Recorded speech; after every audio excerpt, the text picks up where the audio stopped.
News every 15 minutes, weather every 10, and sports twice an hour. Newstalk, KGVO, AM 1290 and now 101.5 FM. You're listening to Montana Morning with Peter Christian. A not guilty plea for kidnapping and attempted murder. Good morning, everyone. It's Montana Morning. Congratulations, you made it. It's Friday, September the 19th, 2014. Right now the sky is cloudy, and would you like to know just how warm it is out there? Are you ready? It's 63 degrees in Missoula right now, so it's barely cooled off at all overnight. So it's very, very mild, very warm out there this morning. Definitely short-sleeve weather to start your day.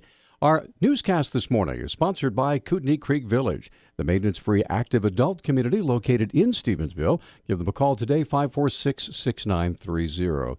A woman charged with the kidnapping and robbery of a man who was beaten, shot, and left for dead near I-90 east of Missoula has pleaded not guilty. The Missoulian reports 34-year-old Catherine Evans entered her plea yesterday in district court. Evans' defense attorney asked for a reduction in the $500,000 bail, saying Evans played a minor role in the incident. Although bail was not reduced, Evans can be screened for pretrial supervision.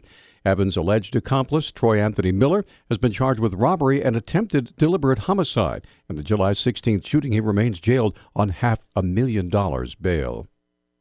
Fires in Idaho and as far away as Oregon and California are bringing smoke into the Missoula Valley. I'm sure you noticed yesterday, reducing air quality to near unhealthy levels for sensitive groups. Air quality specialist with the City County Health Department, Sarah Cofield, says the incoming smoke has been carried by southwest winds. There's some really strong winds headed from the southwest today, and it just delivered that smoke right into our area. And our air quality went from pretty much good to moderate up until a couple of hours ago. Really, in the last hour or two, it's getting much more close to unhealthy for sensitive groups. Cofield says the prevailing winds and weather patterns may bring more smoke from fires in Idaho. The meteorologist at the Department of Environmental Quality is not terribly optimistic that we're going to get out of the smoke anytime particularly soon, but with fires burning in Idaho, Oregon, and California, we could certainly expect to see more smoke headed into our breathing space. Well, Western Montana has had a relatively easy fire season in 2014, but smoke from fires in other states continue to bring smoke into our area.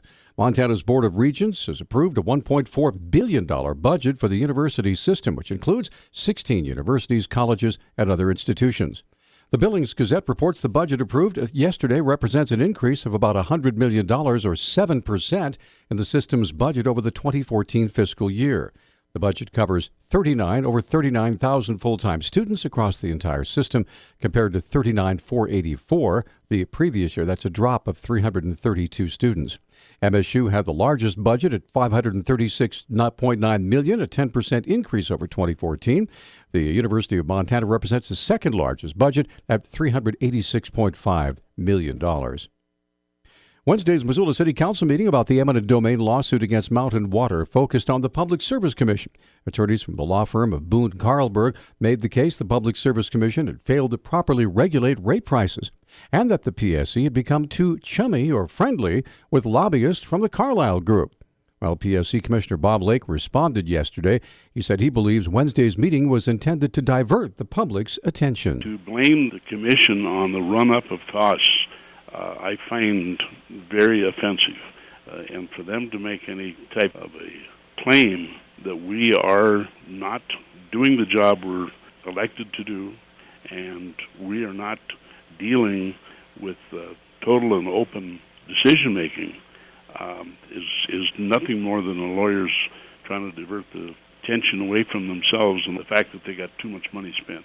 Lake said both lobbyists from Carlyle Group and the city meet to hold outside meetings. They also stressed meetings are with PSC employees, never with the commissioners themselves. A Billings man charged with assaulting 4 women over the past 6 months, causing severe injuries, has pleaded not guilty to 8 felony charges. The Billings Gazette reports 22-year-old Todd Michael Johnson entered his pleas yesterday. He appeared before a district judge via video from the Yellowstone County Jail, where he is being held on $225,000 bail. Montana's senior senator now, John Tester, conducted a statewide telephone town hall meeting last night. He was asked about his support for the president's plan to arm Syrian rebels to help fight militants of the Islamic State. Tester says he still has many unanswered questions. I was in a update session, this is Thursday, a week ago today, and asked the administration, State Department, DOD, national security folks, question about who's going to pay for it and how they're going to know, and those questions were not answered then. Tester says the administration can no longer count on his automatic support without a more clear understanding of the plan going forward. As I voted hesitantly for the continuing resolution today because I didn't want to see the government shut down, they better get some answers to some questions as we move forward, or they aren't going to take me for granted moving on. Ironically, Congressman and Senate candidate Steve Daines was also conducting a telephone town hall meeting at exactly the same time. This reporter got calls from both politicians. It's hard to choose.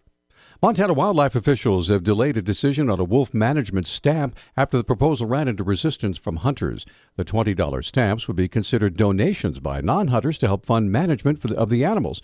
Montana Fish, Wildlife and Parks announced yesterday that the stamps will not be offered this year. Hunters said during public hearings on the proposal that they worried the stamps would allow non-hunters to demand that wildlife officials manage game differently. Others said they supported the stamps. Today's the anniversary of the initial permit request to build the Keystone XL pipeline. Cindy Schild, senior manager with American Petroleum Institute's refining and oil sands programs, has been working on the project since the beginning. September 19th back in 2008. So this is going to be 6 years. And, this, by all measures, is a project, a pipeline that can increase our energy security, national security, economic security. We've been talking about the merits of this pipeline now for 6 years. Shields says the government has spent a lot of time attempting to make one simple decision. The sole question before the State Department, before our president, to determine is whether the Keystone XL pipeline is in our nation's best interest. And when you look at the evidence that shows from the environmental impact standpoint that there are no significant environmental impact, when you look at the economic benefits, this should have been a no-brainer. Some pundits have postulated the approval of the Keystone XL pipeline might be an October surprise from the Obama administration to help improve the chances of Democrats trying to maintain control of the U.S. Senate. Finally, the remains of a missing World War II airman have been returned to Montana 70 years after his plane went down over Papua New Guinea during World War II. Family members plan to bury First Lieutenant William Bernier in his hometown of Augusta today. Our Newstalk time is 6:10. Newstalk, KGVO. Missoula's official weather station. Expect a little bit of cloud cover this morning around the Missoula area, but that will gradually taper off, and we'll start out with sunny conditions by the evening. Do expect a chilly night tonight, as we'll be in the middle 30s with a high today of 74. I'm meteorologist Matt Gray for KCI 13, your first alert station.